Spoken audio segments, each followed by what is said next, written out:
Hello everyone, my name is Mohammad Shahid Hamkar and I am from Afghanistan. I am faculty in the Department of Civil Engineering at Cardan University. I am also the founder of a private engineering consultancy. I have over 5 years of experience teaching, designing, consulting, and managing civil engineering and related areas. In this short video, I will show you some practical examples of good and bad practices related to demolition work. Of course, these videos are solely for educational purposes and we are not criticizing anyone here. Okay, let's start with the first video. In this video, as you can see, the demolition is improper and risky because it can potentially cause damage to nearby structures. The workers are not using any PPE and the lives of workers are also at risk as this type of fall can trigger other structure members fall. Looking at these cracks over here, it looks like the whole building is not in good condition. The state of the building is so bad that they couldn't even remove these windows first. And you have to be very careful with the electric poles near the structure, like the one here. And these are some of the access equipment which one can use during the demolition work. This is called wrecking ball demolition, and the steel ball can weigh up to 6,500 kg. So you can imagine its impact energy. You know that demolition is a highly destructive activity. In this video, demolition is being carried out with other activities going on nearby. You can see the movement of vehicles around the area. Actually, the entire area should have been isolated, barricaded, and restricted from entering. So you have to be very careful and guard all the blind and hazardous spots of a machine. And these are some of the equipment used for bricking and cutting concrete.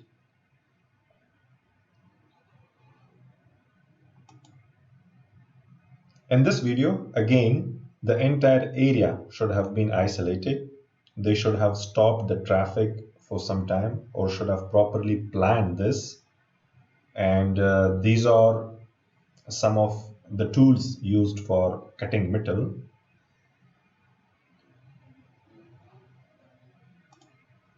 Okay, this is a practical example of a near miss. As you can see, the wall is being demolished without following any standard procedure. Even if it had to be demolished manually, the workers should follow a proper method. This demolition is totally unplanned and put the lives of the workers at risk of fatality.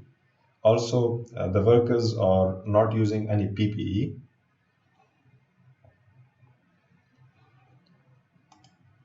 In this video, the worker carries out the wall's demolition in the right way, but there is no regard for his own safety.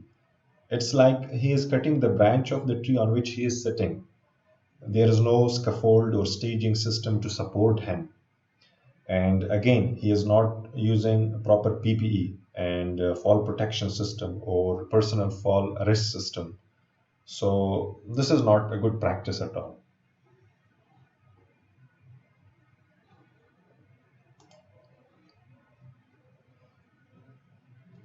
Okay, in this video, as you can see, the sudden fall of the wall could have triggered the fall of the floor on which it fell. The worker performing the demolition is not equipped for his safety, and there is no measure for dust control.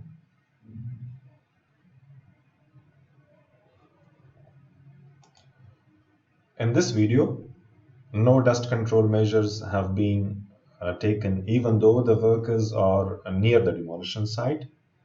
Also, demolition of this left out part of the structure could endanger the adjacent structures.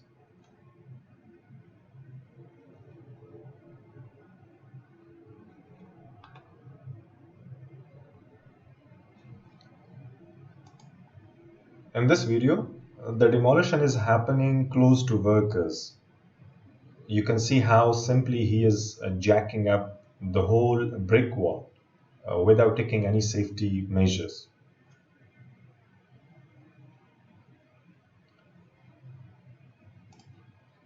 Okay, demolishing in this way can trigger the collapse of the entire structure at once due to the impact. Hence, it can lead to the fatality of the workers working on the structural members without any support. See how these workers are working at such height without using any personal fall arrest system.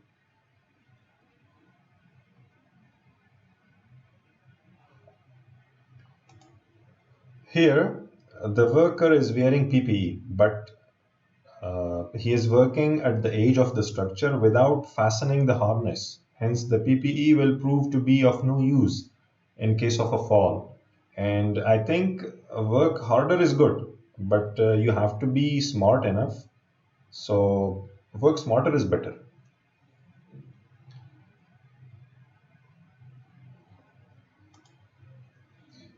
Here, you can see that someone only destructed the columns at specific points. Let me show you that. I'm talking about these points.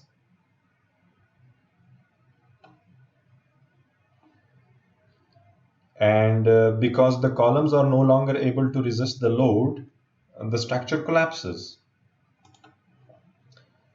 In this demolition, the problem is that the collapse might happen during the destruction of those columns. I mean, when the person uses hammers or drillers, and it might lead to injury or fatality. And no measure to control the dust is another big problem here.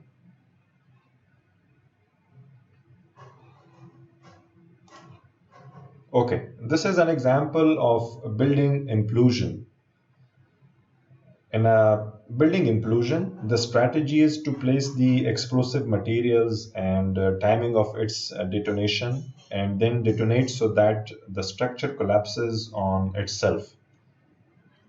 Please note that these blue objects are some water containers. And what they did is that they exploded these water containers first, as you can see here, and then the structure to minimize dust. These areas, I mean openings, are wrapped with fabrics to avoid flying concrete. And you have to be even more careful when you demolish pre-stressed concrete members. Some of the important considerations that must be taken into account when planning a building or other structures implosion are controlling fly, the detonation of charges, crowd control, dust control, and cleanup. That's it. Thank you.